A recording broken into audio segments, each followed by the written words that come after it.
কিন্তু পয়গম্বরে আরবি মেয়েটা জানে না গর্ত খনন করতেছি তাকে মেরে ফেলবার জন্যে।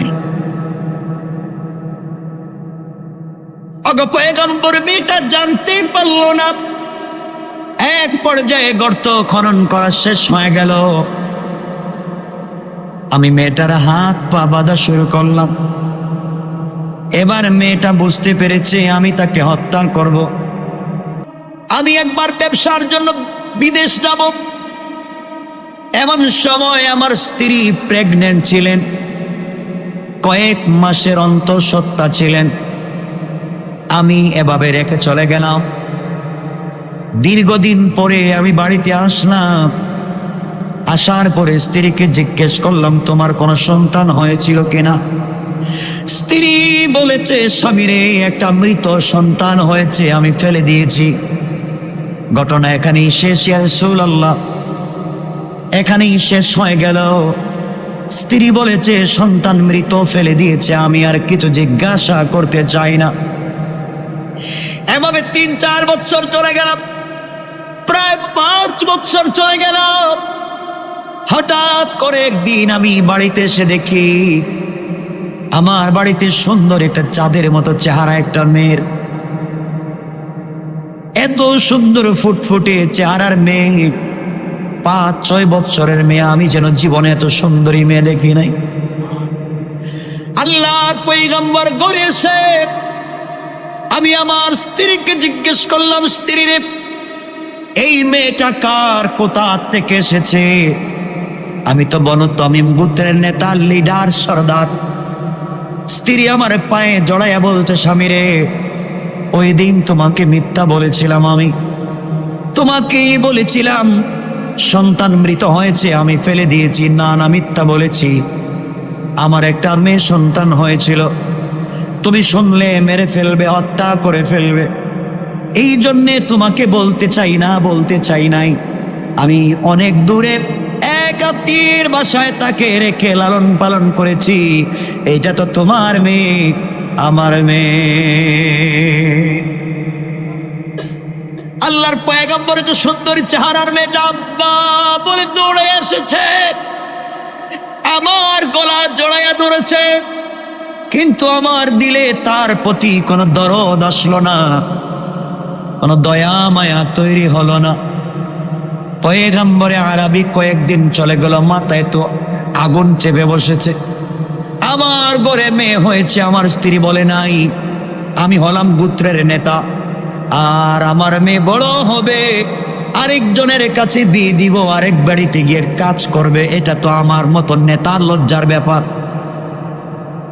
আমি চিন্তা করলাম মেয়েটাকে বিক্রি করে দিব নাকি মেরে ফেলবো। নাউজুবিল্লাহ বলেন। আল্লাহর পয়গম্বর, আমাদের কাছে মেয়েদের কোনো সম্মান ছিল না, নারী জাতির ইজ্জত ছিল না, আমরা কেনা বেচা করতাম। এমন সময় চিন্তা করলাম এই ফুটফুটে মেয়েটাকে কি করবো, আমি তো লজ্জার মুখ দেখাতে পারবো না।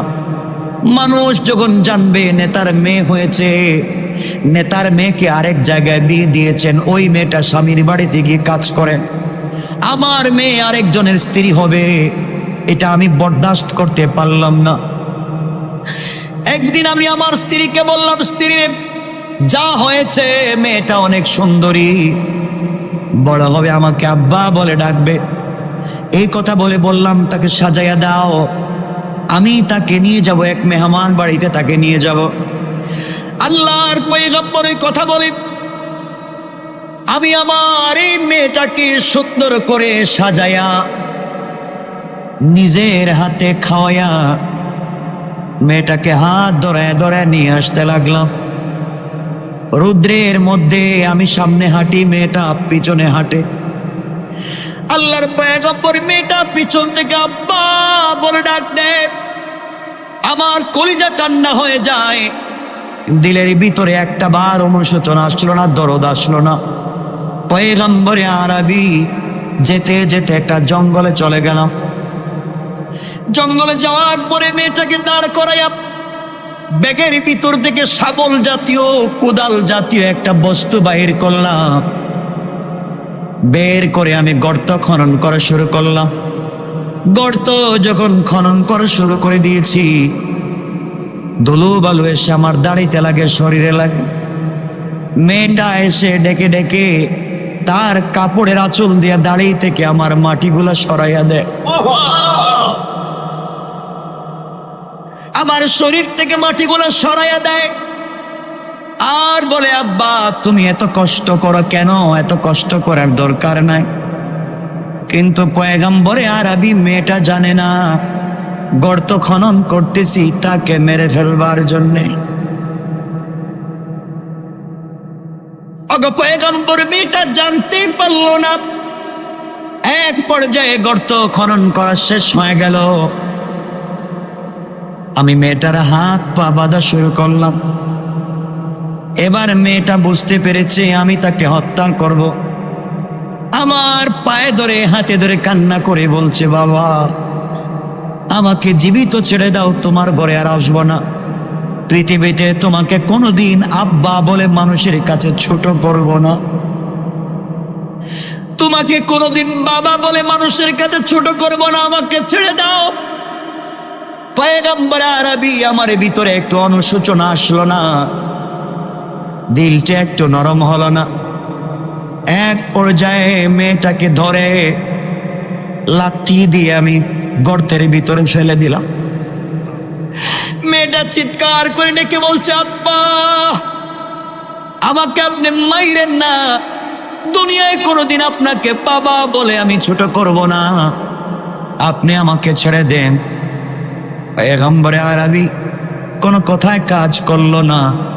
বড় একটা পাথর নিলাম, কিছু দূরে এসে পাথরটা দুই হাতে উঠাইয়া আমি শক্ত করে সজোরে মেয়েটার বুকের মধ্যে মেরে ফেললাম।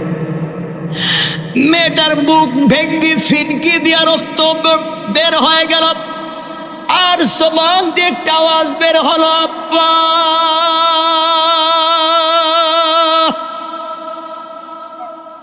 এরপরে আমার পাষাণ হৃদয়ে গলল না। মেয়েটার শরীর কাঁপতে কাঁপতে ফিনকি দিয়ে রক্ত বের হয়ে মরে গেল। পয়গম্বর আমি আমার মেয়েকে এইভাবে তাকে হত্যা করেছি।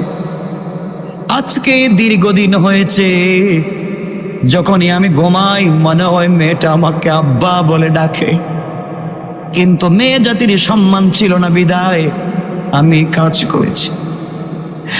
এই কথাগুলো শুনে বিশ্বনবীর চোখ থেকে পানি পড়ে, দাড়ি ভিজে, শরীর ভিজে যায়। আমার নবীজি বলেন, আহারে মানুষ কি এমন ছিল, নিজের মেয়েকে হত্যা করেছে, বুকে কি ব্যথা লাগে নাই? এত পাষাণ হৃদয়ের মানুষ হয় কেমনে?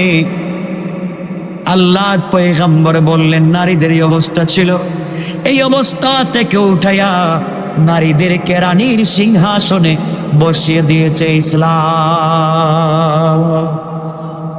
আল্লাহু আকবার বলেন। নারীদেরকে গর্তের ভিতর থেকে উঠাইয়া সম্মান দিয়েছে কে? ইসলাম। সম্মান দিয়েছে কে? আজকে যারা নারীবাদীরা এই সমাজে আন্দোলন করে ইসলাম তাদেরকে ঠকিয়েছে, ইসলাম তাদেরকে ঠকাই নাই। যারা তাদেরকে আন্দোলন করে জানোয়ার জানোয়ার জানোয়ার। ইব্রাহিম আলাইহিস সালাতু ওয়াস সালামের জন্য আগুন দিয়ে জ্বালিয়ে পুড়িয়ে ফেলবার জন্য তারা দুনিয়ার জমিন থেকে জ্বালানি সংগ্রহ করতে লাগলো, সিরিয়ার দূর দূরান্ত থেকে কাঠ সংগ্রহ করতে লাগলো, উঁচা পাহাড় বানাতে লাগলো, সিরিয়ার বিভিন্ন জায়গা থেকে কাঠ সংগ্রহ করলো, এরপরে আগুন জ্বালিয়ে দিল। এত উঁচায় পর্যন্ত আগুন চলে গিয়েছে, আগুনের কারণে আগুনের 4-5 মাইল পর্যন্ত কোনো মানুষ যেতে পারে না, এমনকি আগুনের উপর দিয়া কোনো পশু পাখি পর্যন্ত উড়ে যেতে পারে না, যেই যায় নিচে পড়ে যায়। এমন সব ইব্রাহিম আলাইহিস সালামকে হাত পা বাঁধা হলো, হাত পা বেঁধে অগ্নিকুণ্ডলীর মধ্যে ফেলে দেওয়া হবে, অগ্নির মধ্যে ফেলে দেওয়া হবে। কিন্তু কে ফেলবে? কোনো কাছে যাওয়া যায় না, কাছে না গেলে আগুন দিয়ে জ্বালিয়ে দেওয়া যাবে না। এক পর্যায়ে তারা আধুনিক যুগের ক্রেনের মতো করে চড়ক গাছ তৈরি করলো, ক্রেনের মতো। ক্রেন দিয়ে যেভাবে দূরে জিনিস ফেলে দেওয়া যায়, তারা এইভাবে তৈরি করলো চড়ক গাছ দিয়ে ইব্রাহিম আলাইহিস সালামকে অনেক দূরে ফেলে দিবে। আমার বন্ধুগণ, তারা আগুন অনেক দূরের ভিতরে, অনেক দূরে চড়ক গাছের মতো করে ইব্রাহিম আলাইহিস সালামকে উলঙ্গ করে অগ্নিকুণ্ডের মধ্যে যখন ফেলে দিয়েছে, পড়ে যাওয়ার সাথে সাথে লোহার শিকলগুলা অগ্নির তাপে গলে গিয়েছে। লোহার শিকল অগ্নির তাপে গলে গিয়েছে। শরীরের যে বাঁধনগুলা ছিল সবগুলা খুলে গিয়েছে।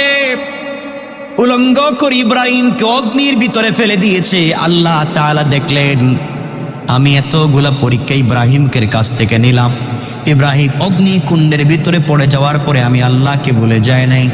আমি আল্লাহ তাআলা আমার ইব্রাহিমকে ভুলে যেতে পারি না। আল্লাহ তাআলা আগুনকে বলে দিলেন, কুলনা ইয়া নারু কুনি বারদাম ওয়া সালামান আলা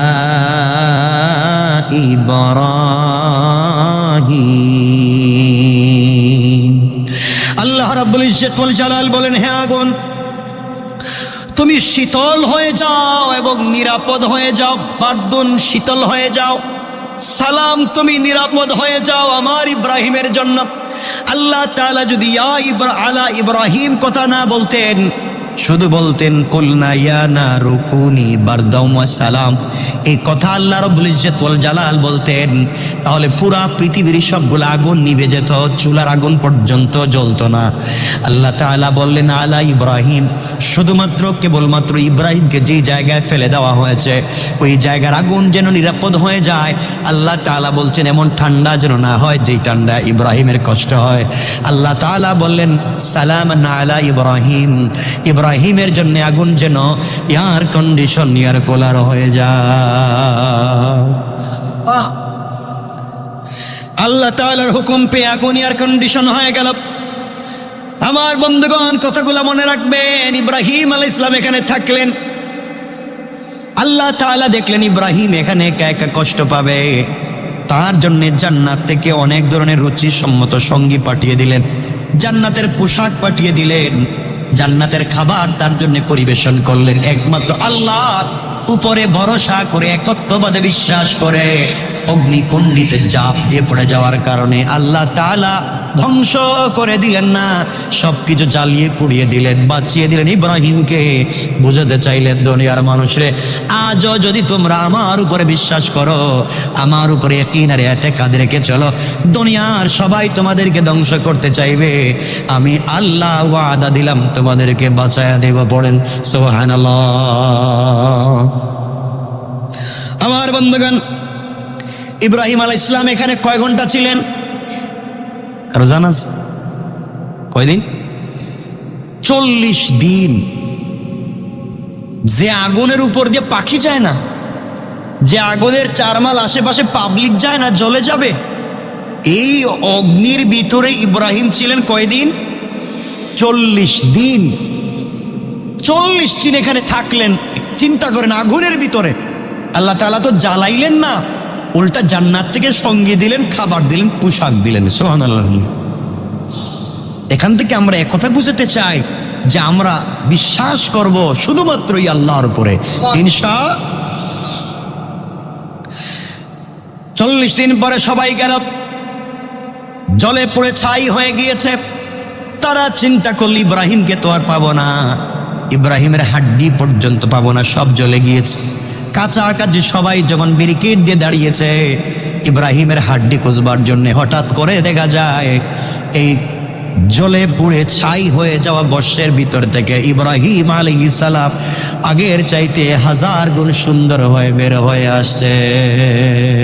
আল্লাহু আকবার।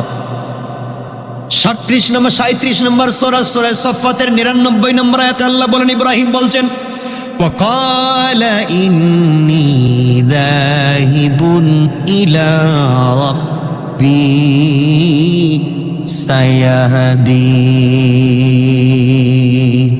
ইব্রাহিম আলাইহিস সালাতু ওয়াস সালাম বললেন, আমি চললাম, আমার অবশ্যই সৎ পথে পরিচালিত হতে হবে। আমি চললাম ওই পথের দিকে যেই পথে আল্লাহ আমাকে রেখেছেন, আল্লাহ আমাকে এখনো বাঁচিয়ে রেখেছেন। আমার বিশ্বাস ভবিষ্যতে আমার আল্লাহ আমাকে বিপদগামী করবে না। আল্লাহু আকবার।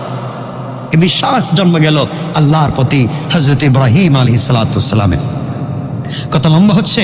ইব্রাহিম আলাইহিস সালাতু ওয়াস সালাম এর এই মুআজিজা যখন দেখলেন, শত শত হাজার হাজার লোক দাঁড়িয়েছিল, এই অবস্থা দেখে অনেক লোক সাথে সাথে কালিমা পড়ে মুসলমান হয়ে গেছে। আমি এখানে বোঝাতে চাইলাম, ইব্রাহিমকে তাদের মারছেন, ইব্রাহিমকে তাদেরকে মেরেছেন, গালি দিয়েছেন, আঘাত করেছেন, ভালোবাসার কথা বলছেন, দুশ্মনির কথা বলেছেন, কিচ্ছু বলেন নাই। আল্লাহ প্রদত্ত চরিত্র প্রস্ফুটিত হয়েছে, বিকশিত হয়েছে। তার অবস্থা দেখে মানুষ ঝাঁকে ঝাঁকে কালিমা পড়ে মুসলমান হয়ে গিয়েছে। সুবহানাল্লাহ। আর আজকে আমাদের চরিত্র দেখলে শয়তানের রৌড়ে দিয়ে আসে না, আরেক রাস্তা দিয়ে যায়। আল্লাহ আমারে বানাইয়া তোমার লাভ হয়েছে কি? এই যে মসজিদ থেকে নামাজ পড়ে বাইর হইতেছে, ও তো আমার চাইতে আর বড় শয়তান। কথা বলেন না কেন? না, এগুলা কথা বলছেন না কেন আপনারা? নাই, আমরা তো সব আল্লাহর বলি না। আমরা তেমন তাহাজ্জুদ গুজার তসবিহ পড়ি আর চিন্তা করি আরেকজনের জমি কেমনে দখল করা যায়।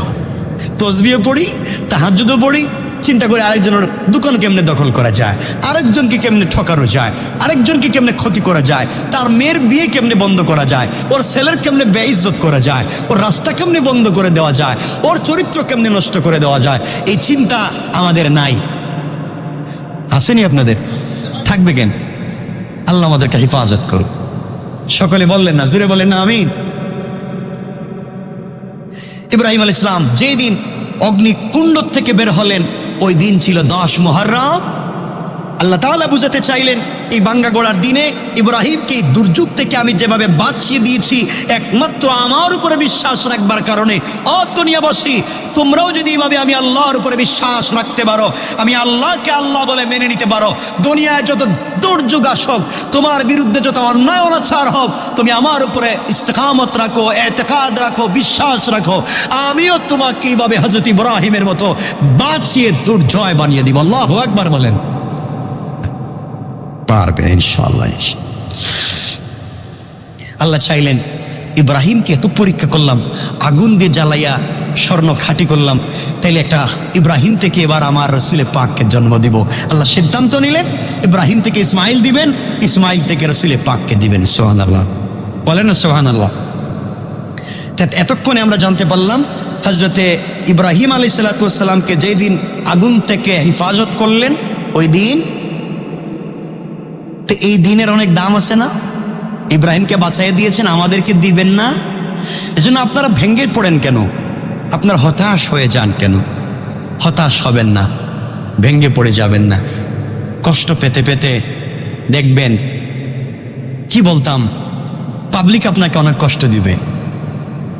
হযরত ইউসুফ ইসলামের ভাইরা ইউসুফ আলাইহিস সালামকে কি বলেছিল? গোলাম বলে বিক্রি করে দিয়েছিল। কি বলে? গোলাম বলে বিক্রি করেনি। ইউসুফের আপন ভাইরা ইউসুফকে গোলাম বলে বিক্রি করে দিয়েছে, আর আল্লাহ তাকে বানিয়েছেন রাজা। আল্লাহু আকবার বললেন না? কে তোমাকে কি বলেছে, কে তোমাকে কি বলে আঘাত দিচ্ছে, তা দেখে কোনো লাভ নাই। আল্লাহর উপরে ভরসা রাখো, ভরসা রাখো, আল্লাহ হেফাজত করে দিবেন। কে? আমার বন্ধুগণ, ইউসুফ আলাইহিস সালামকে তার ভাইরা বাঘ খেয়ে ফেলেছে বলে ছাগলের রক্ত, বকরির রক্ত বা যে কোনো জিনিস, পশুর রক্ত নিয়ে তারা বাপের কাছে গিয়ে বলছিল, বাবা আমাদের ভাইকে তো খেয়ে ফেলেছে, বাঘ খেয়ে ফেলেছে। তো কথা হচ্ছে এখানে তারা চেয়েছিল তার ভাইকে বাঘ খেয়ে ফেলেছে বলে বাবার কাছে চালিয়ে দিতে। আর আল্লাহ তাআলা বললেন, আজকে তোমরা যে ভাইকে তোমরা তুচ্ছ তাচ্ছিল্য করে তার ধ্বংস তোমরা চাইলে, এমন একদিন আসবে তোমরাই সেই ভাইয়ের কাছে ভিক্ষার ভাঙ্গা থালা নিয়ে দাঁড়াতে হবে। ঠিক কিনা বলুন? আল্লাহ দাঁড় করান নাই? এই জন্য আজকে আপনি যাকে ছুটে করবেন, আজকে আপনি যাকে বেইজ্জত করবেন, একদিন হয়তো আপনি তার দরজায় যাওয়া লাগবে। কথা বলছেন না কেন? পৃথিবীতে বহুত ঘটনা এমন দেখেছি, আজকে যাকে আপনি ছুটে করলেন, কালকে তার দরজায় আপনাকে আল্লাহ নিয়ে গেছে। আল্লাহ আমাদেরকে হেফাজত করে, বলেন আমিন। এখান থেকে আরো চমৎকার কিছু ঘটনা শুরু হচ্ছে, সব তো আর এই সময় বলা সম্ভব না। এরপরে আরেকটা ঘটনা হচ্ছে, এই দিনে আল্লাহ তাআলা হযরতে মূসা আলাইহিস সালামের সঙ্গে কথা বলেছেন। সুবহানাল্লাহ বললেন না? আরে আপনারা কি ছোট করে সুবহানাল্লাহ বললেন? আপনাদের সাথে কি আল্লাহ কোনোদিন কথা বলছেন? কোনো আশা সম্ভাবনা আছে? মূসার সঙ্গে আল্লাহ সরাসরি কথা বলছেন। এই দিনটা 10 মুহররম আশুরা। তাইলে এই দিন বোঝা গেল আল্লাহর মন খুশি থাকে। খুশি না থাকলে তো কেউ কারোর সাথে কথা বলে না। আল্লাহর মন বহুত খুশি, এই জন্য মুসার সঙ্গে তিনি সরাসরি কথা বলেছেন। আমরাও চাইব আল্লাহর সঙ্গে কথা বলতে। কিসের মাধ্যমে? সালাতের মাধ্যমে। কিসের মাধ্যমে? সালাতের মাধ্যমে। আমরা লম্বা করবো না, 1-2 মিনিটে আপনাদেরকে শুধু কথা বলি যে আমরা জুমায় তাফসিরে এই কথাগুলো বলবো যে মুসা আলাইহিস সালামের সঙ্গে আল্লাহ যেদিন কথা বলা শুরু করেছেন ওই দিন ছিল 10 মুহররম। আসুন আমার মুসলমান বন্ধুগণ, গভীর মনোযোগ। হযরতে মুসা আলা নবিয়ুনা আলাইহিস সালাতু ওয়াস সালাম ফেরাউনের ঘরে লালিত পালিত হয়েছেন, সেটা আপনারা জানেন, অনেক লম্বা। একদিন ফেরাউনের এক কর্মচারীকে, তার আত্মীয়কে তিনি থাপ্পড় দিলেন, মরে গেল। এই ভয়ে হযরত মুসা আলাইহিস সালাম নিজের দেশ মিশর ছেড়ে চলে গেলেন মাদাইন বা মাদিয়ানে গেলেন। ওখানে আরো মারাত্মক ভয়ঙ্কর ঘটনা ঘটল। শুআয়ব পয়গম্বরের মেয়ে, হযরত শুআয়ব আলাইহিস সালামের মেয়ে পানি নেওয়ার জন্য জমিনে আসছিল, গরু রাখতেছিল, বকরি চড়াইতেছিল। ওই দিন লম্বা ঘটনা ঘটেছিল। তিনি শেষ পর্যন্ত শুআয়বের ঘরে গেলেন। আমি ঘটনা বললে তো রাত্র শেষ, দিন শেষ। শুআয়ব পয়গম্বরের মেয়েকে বিয়ে করলেন, সফরাকে। দীর্ঘদিন ঘর সংসার করলেন, স্ত্রী প্রেগনেন্ট, গর্ভবতী, আরো বাচ্চা কাচ্চা নিয়া হযরতে মুসা আলাইহিস সালাম চিন্তা করলেন আর কত বছর, 10-12 বছর শ্বশুর বাড়িতে থাকলাম, আর কতদিন ঘর জামাই। কথা বলেন নাকি? ঠিক কিনা? তিনি ঘর জামাই ছিলেন, হয়তো বাড়ি ঘর বানাই আশেপাশে ছিলেন নাকি, কিন্তু শ্বশুর বাড়ির এলাকায় ছিলেন। আমার মুসলমান বন্ধুগণ, হযরতে মুসা আলাইহিস সালাম আসতে লাগলেন। রাস্তায় আসার পথে তিনি রাস্তা ভুলে গিয়েছেন, অন্ধকার তেমিরাচ্ছন্ন, রাস্তাঘাট দেখা যায় না, পথ চেনা যায় না। রাস্তা তিনি ভুলে গেলেন। স্ত্রীর প্রসব বেদনায় ধরেছে, ব্যথা শুরু হয়েছে, কোনো ডেলিভারির ব্যবস্থা নাই, অন্ধকার, কোনো আগুনের ব্যবস্থা নাই। হঠাৎ তিনি দাঁড়িয়ে গেলেন রাস্তায়, চোখের পানি ছেড়ে কাঁদলেন আর বলছেন, কোথায় যাব, কে আমাকে সাহায্য করবে? অর্থাৎ তাকাইয়া দেখেন একটা সামনের দিকে উঁচা পাহাড় দেখা যায়, পাহাড়ে জলমল করে আগুন জ্বলে। স্ত্রীকে বললেন, সন্তানকে বললেন, স্ত্রী আর সন্তানেরা তোমরা ওই জায়গায় অবস্থান করো, আমি দেখতেছি পাহাড়ের উপরে আগুন জ্বলে, আমি ওখানে যাই, হয়তো ওখান থেকে তোমাদের জন্য জ্বলন্ত অঙ্গার নিয়ে আসতে পারবো, আগুন নিয়ে আসতে পারবো, আগুন তাপাতে পারবে, আগুন পোহাতে পারবে, ঠান্ডা কমবে। আগুন যেহেতু এখানে আছে, ওখানে গেলে হয়তো কোনো রাস্তা দেখায়া দেওয়ার মতো কোনো লোককে পেয়ে যাব, আমি যাই। এই বলে হযরতে মুসা আলাইহিস সালাম যেতে লাগলেন। আল্লাহ তাআলা কোরআনে কারীমের 20 নম্বর সূরা তাহার 10 নম্বর আয়াত থেকে 44 নম্বর আয়াত পর্যন্ত শুধু এই কথাগুলো বলেছেন। আল্লাহ তাআলা বললেন, ইযা নারান ফাকালা লিআহলিহিম কুসু ইন্নী আনাস্তু নারান লাআল্লি আতিকুম মিনহা বিকবাসিন আও আজিদু আলান নারি হুদা। ইব্রাহিম, হযরত মুসা আলাইহিস সালাম বললেন, আমি আগুনের তজল্লি দেখতেছি, ওখানে যাই, আমি ওখান থেকে তোমাদের জন্য জ্বলন্ত অঙ্গার নিয়ে আসতে পারবো। এই কথা বলে তিনি যেতে লাগলেন। কাছাকাছি যখন পৌঁছে গেলেন, মনে রাখবেন হযরতে মুসা আলাইহিস সালাম কাছাকাছি পৌঁছে গেলেন। কাছাকাছি যাওয়ার পরে তিনি তাকাইয়া দেখেন গাছের কাঁচা পাতায় আগুন জ্বলে, কিন্তু গাছের পাতা জ্বলে না। আল্লাহু আকবার! গাছের কাঁচা পাতায় আগুন জ্বলে, তো পাতা জ্বলে না। তিনি বললেন, এই আগুন তো জীবনে দেখলাম না, আগুন তো শুকনো পাতায় জ্বলে, এখানে কাঁচা পাতায় জ্বলে, তাও পাতা জ্বলে না। তিনি আগুন ধরতে যান, আগুনের কাছে গেলে আগুন দূরে যায় না। আগুন কোন দৌড়াইতে শুনছেন? আগুন দৌড়ায়। হযরত মুসা আলাইহিস সালাম চিন্তায় পড়ে গেলেন, কি হলো? হঠাৎ করে আগুনের ভিতর থেকে আওয়াজ হলো, ফালাম্মা আতাহা নুদিয়া ইয়া মুসা ইন্নী আনা রাব্বুক ফাখলা'না আলাইকা ইন্নাকা বিল ওয়াদিল মুকাদ্দাস মুকদ্দাসিতা। আল্লাহ রাব্বুল ইজ্জতুল জালাল বললেন, মূসা আলাইহিস সালাম যখন ওই জায়গায় পৌঁছে গেলেন, আগুনের ভিতর থেকে আওয়াজ হলো, ইয়া মূসা। আগুনের ভিতর থেকে আওয়াজ আসছে, ও মূসা, ইন্নী আনা রব্বুক, আমি তোমার রব। আল্লাহু আকবার। ফাখলানা আলাইকা ইন্নাকা বিল ওয়াদিল মুকদ্দাসি তুয়া। এটা তুরে সাইনা, এটা পবিত্র পাহাড় তুর পর্বত, এখানে জুতা নিয়ে আসা যাবে না। জুতা স্যান্ডেল খোলো, আমার কাছে তুমি আসো, এটা পবিত্র জায়গা, জুতা নিয়ে আসা যাবে না। মূসা আলাইহিস সালাম আশ্চর্য হয়ে গেলেন, আগুনের ভিতর থেকে আওয়াজ আসে, আল্লাহ আওয়াজ করে বলেছেন পবিত্র জায়গা, জুতা নিয়ে আসা যাবে না। জুতা খুলে ফেললেন, সামনের দিকে যেতে লাগলেন, উপরে উঠতে লাগলেন। আমার বন্ধুগণ, ওই যে আল্লাহ তাআলা কথা বলা শুরু করলেন, ওই যখন কথা বললেন, ওই দিন ছিল 10 মুহররম আশুরা। আল্লাহু আকবার। তাহলে কি জিনিস, আল্লাহ ওই দিন কথা বলছেন। এখন কেমনে কথা বললেন? মুসার সঙ্গে কিন্তু আল্লাহ এই কথা বলেন, আরো বহুত কথা বলছেন, আরো বহুত কথাবার্তা হয়েছে।